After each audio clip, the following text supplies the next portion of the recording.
امام اہل سنت سے جب کہا گیا کہ کچھ لوگ کہتے ہیں شریعت اور ہے طریقت اور ہے، جیسے حضرت نے اشارہ کیا، تو آپ نے فرمایا شریعت اصل ہے، شریعت منبع ہے، سورس، اور طریقت اس سے نکلا ہوا دریا۔ پھر آپ نے فرمایا کہ طریقت کی شریعت سے جدائی محال ہے، شریعت ہی اصل کار ہے، شریعت ہی میں حق و مدار ہے، جو شریعت سے ہٹ کر چلے گا وہ زندقہ ہے، فریب ہے اور فراڈ ہے۔ اس لیے یہ ایک دوسرے کی ضد نہیں ہے،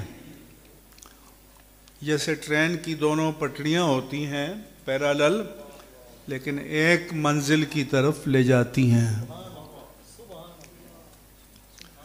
جو ان کو ایک دوسرے کی ضد ثابت کرتے ہیں، دراصل وہی شریعت کے بھی دشمن ہیں اور طریقت کے بھی دشمن ہیں اور اہل سنت کے بھی دشمن ہیں۔ اس لیے ہمارے امیر المجاہدین شیخ الحدیث علامہ حافظ خادم حسین رضوی رحمہ اللہ تعالی کے دادا پیر تھے، حاجی پیر صاحب کے والد ماجد خواجہ محمد صادق صدیقی کوٹلی شیف والے، ان کا انتقال ہوا تو مجھے انگلینڈ سے ایک چینل کا ٹیلی فون آیا، کیونکہ وہاں ان کے بہت مریدین ہیں، کہ ان پر ایک تعارفی پروگرام کرنا ہے، ریفرنس کرنا ہے، آپ اس میں شریک ہوں۔ تو میں نے کہا مجھے زیادہ معلومات نہیں ہیں، تو میں علامہ خادم حسین صاحب چونکہ وہاں سے وابستہ ہیں تو ان سے معلومات کر لوں۔ تو انہوں نے خلاصہ بتا دیا کہ ہمارے پاس لوگ بندگان اغراض بہت آتے ہیں، کسی کو یو کے کا ویزا، یورپ کا ویزا، آسٹریلیا، کینیڈا، امریکہ کا ویزا، مڈل ایسٹ کا ویزا چاہیے، کسی کو پلاٹ چاہیے، کسی کو اعلیٰ عہدہ چاہیے، کسی کو رشتہ چاہیے۔ انہوں نے کہا یہ سب بندگان اغراض آتے ہیں، لیکن ایسے کم آتے ہیں جو یہ کہیں کہ حضور ہمیں اللہ تک پہنچنے کا راستہ چاہیے۔ سو مسئلہ اصل یہ ہے کہ ڈیسٹینیشن یا منزل مقصود وہ بدل گئی ہے۔ اب یہ منازل جو ہیں ان کا نہ شریعت سے تعلق ہے، نہ طریقت سے ہے، نہ مذہب و مسلک و مشرب سے ہے، نہ تزکیہ، تصفیہ، تخلیہ، تجلیہ اور عرفان و احسان سے ہے، یہ بندگان اغراض ہیں۔ آج ہی حضرت بھی ساتھ تھے، ایئرپورٹ سے ایک جگہ ہم راستے میں رکے، ایک صاحب سے ملاقات مقصود تھی، تو چلتے ہوئے ایک اور صاحب کا تعارف کرایا گیا، کہ یہ سالانہ بہت بڑی مجلس کرتے ہیں اور اس میں فلاں فلاں سپر اسٹار کو بلاتے ہیں۔ میں نے کہا یہی تو تباہی ہے،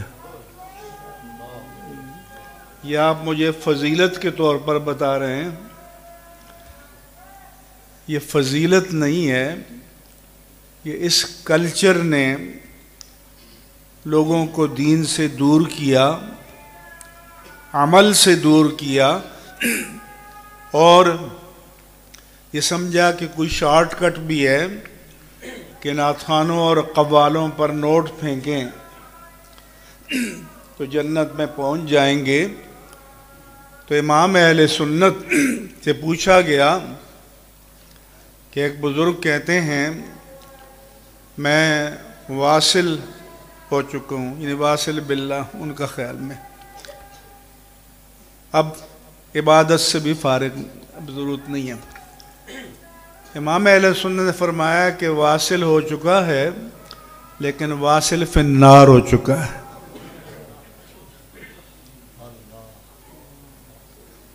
کہ جب اللہ کے رسول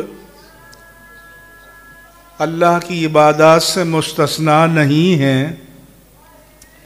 کوئی اور کیسے ہو سکتا ہے؟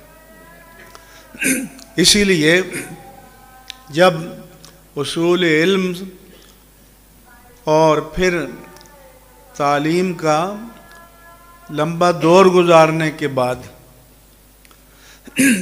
آپ کے ہاں تو غوث الاعظم کا بیان ہو تو پیدائش کے وقت کی کرامت اور بعد کی کرامت یہاں سے آغاز کرتے ہیں، کیونکہ ذرا ہلا گلا ہوتا ہے۔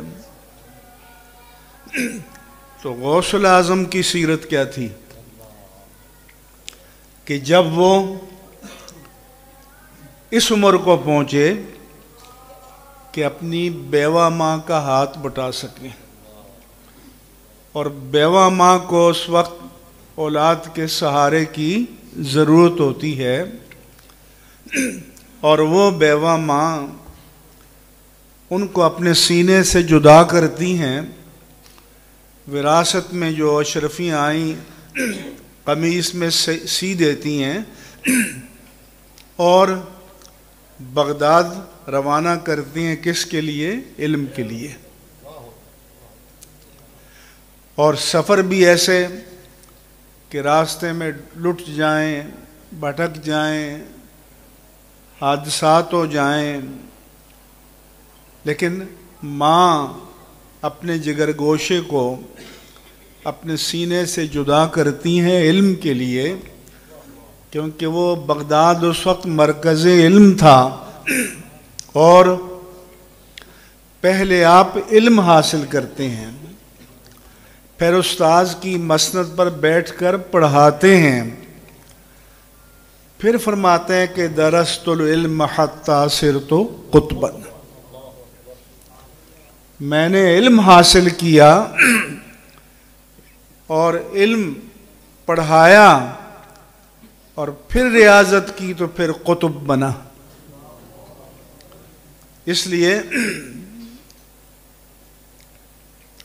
یہ بدعمل اور بے عمل پیر کے جی حضرت تو مکے مدینے میں پڑھتے ہیں، تو آپ کو پتہ ہے کہ وہ ریاضت کے دنوں میں بیٹھے تھے کہ آسمان سے ایک روشنی نمودار ہوئی اور آواز آئی کہ عبد القادر تم نے اتنی عبادت کی ہے، اتنی عبادت کی ہے کہ اب ہم نے تمہیں عبادت سے مستثنا کر دیا، ایگزمپشن دے دی ہے، جیسے ہمارے حکمرانوں کو امیونٹی مل جاتی ہے نا۔ تو آپ نے فوراً کہا کہ لا حول ولا قوت الا باللہ، یہ رحمان کی آواز نہیں ہو سکتی، یہ شیطان کی آواز ہے۔ کیوں؟ کہ جب تاجدار کائنات عبادت سے مستثنا نہیں ہے تو کوئی اور کیسے ہو سکتا ہے؟ اس لیے اس نے دوسرا کہا کہ میں نے اس حربے سے کئی اولیاء کو راستے سے ہٹایا ہے، راہ راست سے، لیکن عبد القادر تمہارے علم نے بچا لیا۔ تو پھر آپ نے فرمایا کہ میرے علم نے نہیں، اللہ کے فضل نے مجھے بچا لیا۔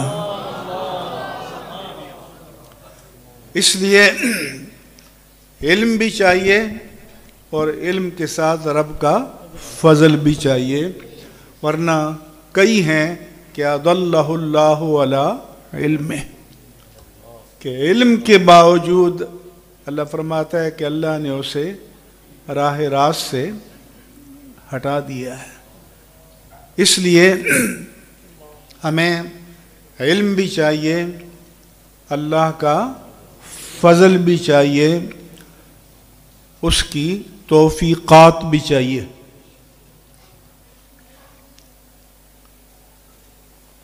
اور اس کے بغیر نہیں ہو سکتا۔ میں 3 سال پہلے اسلام آباد میں ایک کانفرنس میں گیا جہاں بڑے بڑے ٹاپ بیوروکریٹ انٹرنیشنل اسلامی یونیورسٹی سمیت یونیورسٹیوں کے پروفیسرز، ڈاکٹرز، یہ ہماری ساری تنظیمات کے لوگ بھی تھے۔ عنوان تھا جو آپ کا ہے کہ فروغ علم میں اور روزگار کے مواقع میں مدارس کا کردار۔ میں نے کہا یہاں آنے سے پہلے میں نے چاہا کہ ذرا پوچھوں کہ مغرب والوں کے نزدیک علم کی تعریف کیا ہے۔ تو یو این او اور یو ایس اے امریکہ، انہوں نے لٹریسی، خواندگی کی تعریف لکھی جو اپنے ما فی الضمیر کو بیان کر سکے تحریراً یا تقریراً، جیسے آپ سن رہے تھے، جو اس کو انتقال علم کر سکے، اپنے علم کو دوسرے تک منتقل کر سکے، خواہ وہ تحریر ہو، تدریس ہو یا خطابت ہو۔ تو انہوں نے کہا کہ یہ لٹریسی ہے، یہ خواندگی ہے۔ میں نے کہا اس میں آپ کی یونیورسٹیوں کی کسی ڈگری کا نام ہی نہیں ہے کہ پی ایچ ڈی ہو، ایم فل ہو، ایم اے ہو، گریجویٹ ہو، فلاں۔ تو میں نے کہا اس تعریف پر آئیے ہمارے لوگوں کا مقابلہ کر لیں، علامہ طاہر تبسم کا ہی کر لیں۔ پھر میں نے کہا کہ ہمارے مدارس پر قومی خزانے سے 1 روپے بھی خرچ نہیں ہوتا، اور یونیورسٹیوں پر قومی خزانے سے بھی کھربوں روپے، اور پرائیویٹ یونیورسٹیوں پر لوگ اپنی جیبوں سے اور نکال کر کھربوں روپے خرچ کر رہے ہیں۔ مگر میں نے کہا کہ ہمارے مدرسے کی ایک پروڈکٹ علامہ غلام رسول سعیدی، میں نے کہا میٹرک بھی نہیں تھے تمہارے حساب سے، لیکن انہوں نے جو کام کیا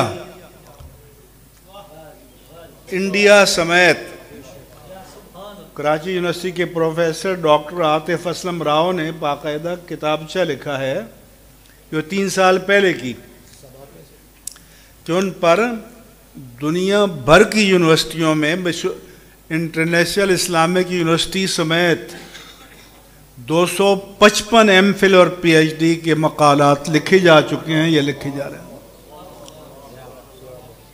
میں نے کہا، اور یہ نہیں کہ ان کی سوانح لکھ رہے ہیں، انہوں نے اپنی تفسیر میں، شرح حدیث میں ایک بحث اتنی ہے کہ ہر بحث پی ایچ ڈی کا تقاضا کرتی ہے۔ تو میں نے کہا، وہ ہماشہ میں کہا ہے نا شاعر نے کہ اولئک آبائی فجینی بمثلہم اذا جماعتنا یا جریر المجامع کہ جریر جب کسی شعبے میں رجال کار کا مقابلہ ہو تو ہمارے آباء و اجداد تو یہ ہیں، آپ کے پاس کوئی پروڈکٹ ہو تو لے آؤ۔ تو میں نے کہا میں پاکستان کی ساری یونیورسٹی کو چیلنج کرتا ہوں، ایک پروڈکٹ اپنی دکھا دو جس پر 255 نہیں 200، 200 نہیں 150، 150 نہیں 100، 100 نہیں 50، 50 نہیں 25 ایم فل اور پی ایچ ڈی کے مقالے لکھے گئے، تمام مسالک بھی تھے اور کوئی جواب نہیں تھا،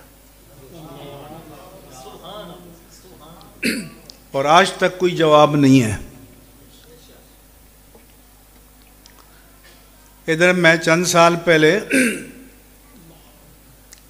لاہور آیا تو مولانا عبد المالک رابطہ والے کہا کہ ادھر ایک پروفیسر ڈاکٹر اسلم صدیقی ہیں، جامعہ شریف سے بھی تعلق تھا اور پنجاب یونیورسٹی سے، وہ ان کی دروس القرآن تفسیری شکل میں چھپے ہیں اور ان کی رونمائی ہے، تو آپ آئیں۔ میں نے کہا بھائی ہمارے لوگ اس کے عادی نہیں، ہم ماریں گے کہ آپ کہاں چلے گئے؟ انہوں نے کہا کہ آئیں، اصرار کیا، اتفاق سے آ گیا، اور یہ علامہ عبدالحکیم شرف قادری کی کرامت تھی کہ اسی رات ان کا وہ انتقال ہوا اور جنازہ تھا اور میں جنازے میں شریک ہو گیا۔ پھر میں نے کہا بھی ہوٹل میں اپنی وہ تفسیر رکھ تو لینا کہ دیکھ لوں، تو 12 بجے تو جنازہ ہوا رات کو، پھر میں ہوٹل میں آیا، علامہ حافظ اسحاق ظفر بھی آ گئے، تو فجر کی نماز تک وہ باتوں میں لگے رہے۔ اس کے بعد گئے تو میں نے ایسے ہی چند ورق پلٹے تاکہ کچھ اندازہ تو معلوم ہو۔ پھر میں گیا تو وہاں ایک بڑے ہال میں ایم اے کا زمانہ تھا، بہت بڑا اجتماع تھا، کوئی 1 درجن پنجاب یونیورسٹی کی پی ایچ ڈی، جامعہ اشرفیہ کے شیخ الحدیث، مولانا عبد المالک، قاضی حسین احمد، ان کے سارے بیٹھے۔ تو ایک صاحب نے کہا کہ وہ حضرت نے جو حدیثیں لکھی ہیں آج کے طریقے کے مطابق حوالہ بھی لکھ دیتے۔ میری باری آئی تو میں نے کہا کہ ایک پی ایچ ڈی اسکالر نے شکوہ کیا ہے کہ کوئی حدیث لکھی ہے تو حوالہ بھی لکھ دیتے۔ میں تو ورق کے ورق پلٹتا گیا، مجھے حدیث ملی نہیں ہے، مصنف ہی بیٹھا تھا۔ لیکن میں نے کہا کہ میں چیلنج کرتا ہوں، آج کی تاریخ تک دنیا کی کسی زبان کی کسی تفسیر میں تفسیر القرآن بالحدیث اگر کی گئی ہے رقم الحدیث کے حوالے کے ساتھ، تو تبیان القرآن کے مقابلے میں کوئی ہے تو میں نے کہا لے آنا۔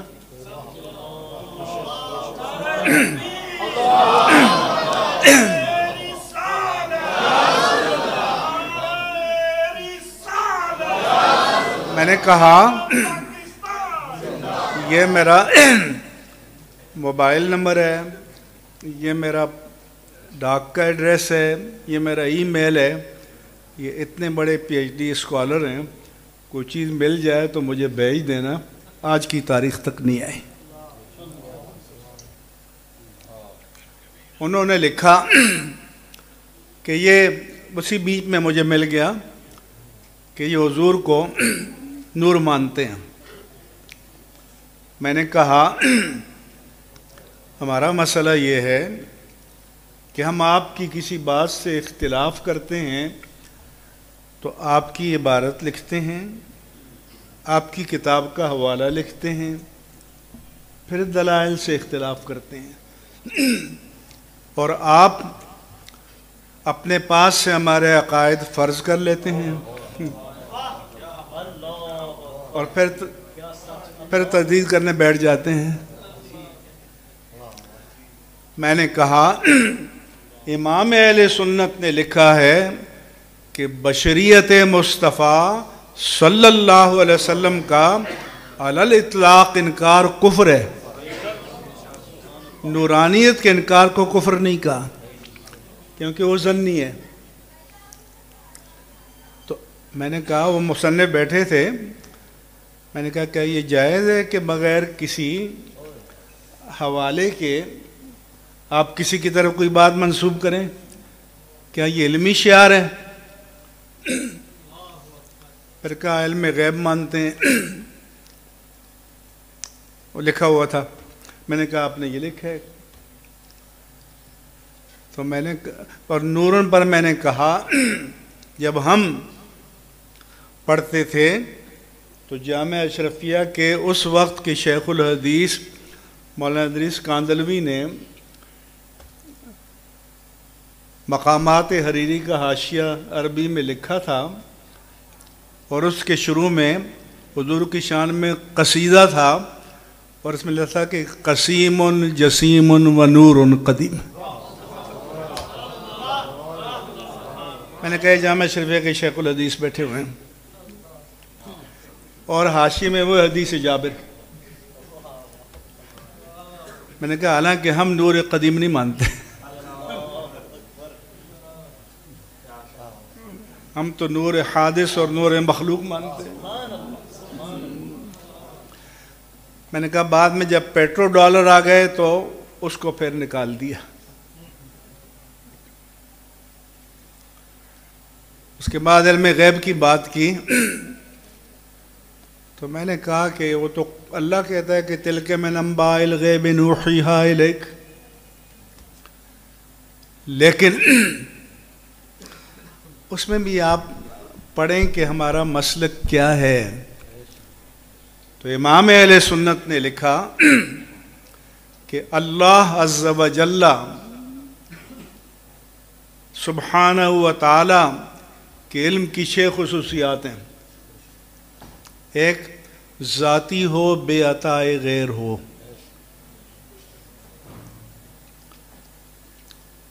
ازلی ہو، ابدی ہو، سرمدی ہو۔ ذہول اور نسیان سے پاک ہو۔ ہر چیز کے جملہ عوارض ذاتیہ، صفاتیہ، لازمہ، مستقبلہ، مستمرہ کو شامل۔ میں نے کہا کہ اس کی مثال ایسی ہے کہ یہ ایک ذرہ میں یہاں سے اٹھاؤں تو یہ جو ریت کا ذرہ ہے یہ کس چٹان کا حصہ تھا؟ کون سے زلزلے یا دھماکے سے یہ اس چٹان سے جدا ہوا؟ کون سے سیلاب، طوفان اسے بہا کر یہاں تک لائے؟ اس پر سورج کی کتنی کرنیں پڑیں؟ اس کو مجھ سے، آپ سے، سب سے، کائنات کے ذرے ذرے سے کیا نسبت ہے؟ میں نے کہا کہ یہ اللہ تعالیٰ نے لکھا کہ ایک ذرے کے لیے جو اللہ کا علم ہے وہ کوئی غیر اللہ کے لیے مانے تو وہ بھی کفر ہے۔ لیکن آپ پڑھیں تو صحیح۔